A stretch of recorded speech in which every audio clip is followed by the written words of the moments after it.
Hey everyone, I'm champing at the bit to share this quick take with Cate.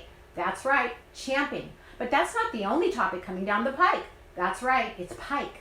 I've got to be kidding, right? You think I've jury-rigged this episode with some made-up phrases. Yep, jury-rigged. That one's for you, Mike. So what gives? What are the correct phrases? Let's start with champing at the bit.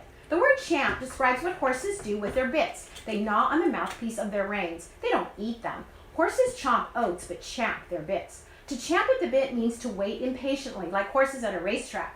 What about coming down the pike? The word pike is short for turnpike, a main road, usually with a toll.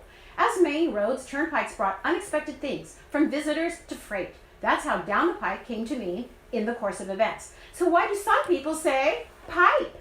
Probably because they're confusing it with the phrase in the pipeline, which means something being developed or prepared. Mix the two together and you get coming down the pipe.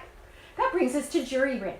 Originally used in a nautical context, jury-rig meant to construct or arrange in a makeshift fashion. The word jury, from the Middle English word jory, referred to an improvised sail.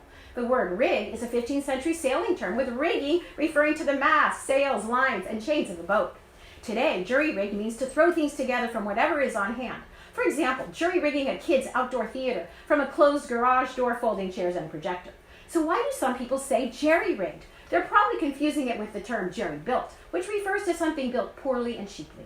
Now that you know the differences, you might expect Editor Cate to insist on strict adherence to correctness. Nay, popular misuse has established these other forms as acceptable alternates. So if you want to say chomping at the bit, coming down the pipe, and jerry-rigged, go right ahead. Just make sure that I'm not within earshot. For the rest of the story, go to CateTouryan.com/quicktakes.